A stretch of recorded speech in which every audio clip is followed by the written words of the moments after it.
All right, guys. So they're not always going to be high-end custom knives here on the channel. This is certainly in the budget, offshore, China-made category. This is an elite tactical knife. This is the Backdraft, and it was loaned into me from Sharper Edges USA, which I will put a link to their website down below. Okay. They've sent in a bunch of knives, a few, and I've done some other videos already that you can see, which is fine. They are leaning towards the gas station type knife. And I told them that when they asked if I would be interested in looking at their stuff. And I was very clear that I am going to tell the good, the bad, and the ugly about their knives, and that I wasn't really sure it was the right product for my viewers. But some of them are cool. And this one is actually not bad. It is a $40 knife, 37 bucks, 38 bucks, something like that locks up solid, feels good in the hand. Got a little hung up there that time. You have a thumb stud and you have a flipper tab. They have what they call their dynamic locking system, I think it is, that for it won't actually close. So you have to give it that last oomph. I don't particularly care for that, but the way this particular knife feels in the hand is fantastic. I mean, I get it. The $30, $40 knives are not really for everybody, right? I get it. But sometimes you need a good budget knife that you don't mind digging in the dirt with, or, doing stuff that's going to damage and hurt a knife. Like, there's times where you need to do that, and that is okay. And that's what these are for. That's why I do. A lot of times when I travel, I take the Kubi KB237 with me. A great knife for 40 bucks. Now, I'm not going to lie. This knife is way better than this knife. It's D2 steel instead of 813, 8 CR13. G10 scales, kind of a nylon, reinforced, injected, molded, something or other scales, which have a little bit of almost a rubberized texture to them, but it's not. But it feels kind of plasticky, but it feels great in the hand, and it would work really well. You get a little bit of thicker blade stock on the Kubi, and they're right about at that same price point, in that $40-ish range for both. This one is a liner lock. It closes normally. So for me, the Kubi is going to be it over this one. But this one has some charm to it. I don't know why, but it's just it's a compelling knife that you could just throw in the trunk of your car and leave it forever. And it would be there when you need it, stuck on the side of the road because you forgot to bring your knife that day. It happens, or so I've been told. Not sure I've ever left the house without a knife, but let's talk about the specs of this thing. 4.5 inches closed, 8 inches overall, 3.48-inch blade.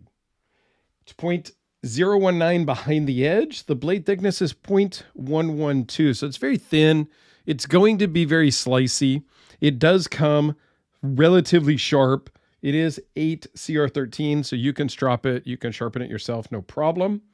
Weighs in at 4.5 ounces. It runs on bearings. Yes, for 30 bucks you get bearings. 40 bucks you get bearings.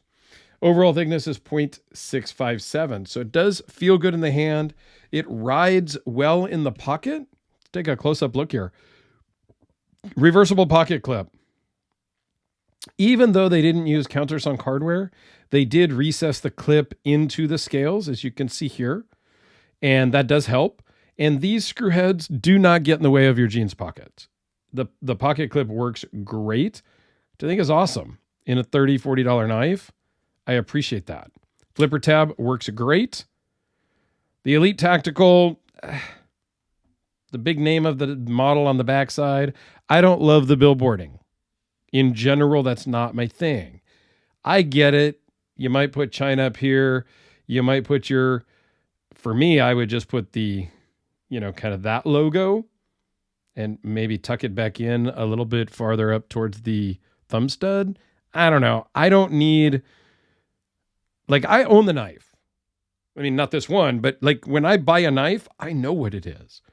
I don't need you to put the model name on it. I certainly, they could have put something like this on the blade and called it good. They certainly don't need to put the Elite in the back. I think that's a little bit tactical. But all in all, I think they're getting together and kind of coming up with stuff and testing the market to see what's actually working out there. And I don't have a problem with that necessarily. I think in general, it's a decent-ish knife for $40. If you got $40 to spend, I would really, you're going to get more life out of the Kubi, in my opinion. Kubi's a great company. They're also made over in China. That's up to you guys. Let me know down below what you think about budget knives. Here it is next to the Spyderco Delica. And we're not going to really talk pricing, but that's considerably more than $30, $40. The production Hellraiser. I guess I should have pulled out one with a black blade just because. So there's that one. And here it is in an automatic. So that we're talking black on black on black to give you a size comparison. So I don't know. I think this is a decent size at 3.5-inch blade. The blade steel is not high end or premium, but it's not bad. And a lot of people are going to swear by 8CR13, 8CR14 MOV, those types of steels, because you can work with them in the field, if you will, and sharpen them quickly and easily without having a big sharpening system. You can take just a stone with you and things like that.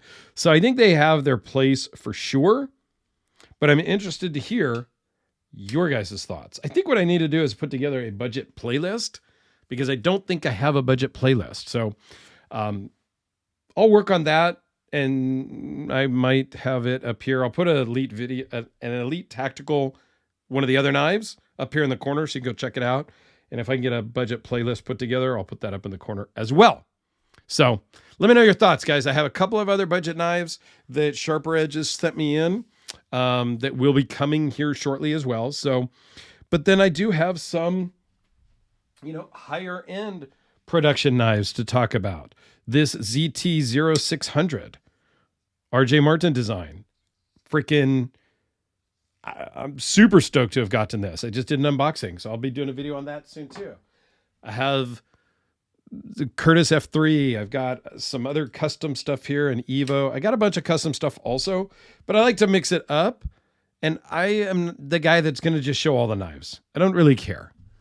You send it in, a company sends it in, a person sends it in. I buy some stuff. I'm going to show it because I think there's a market for every level of knife that's out there.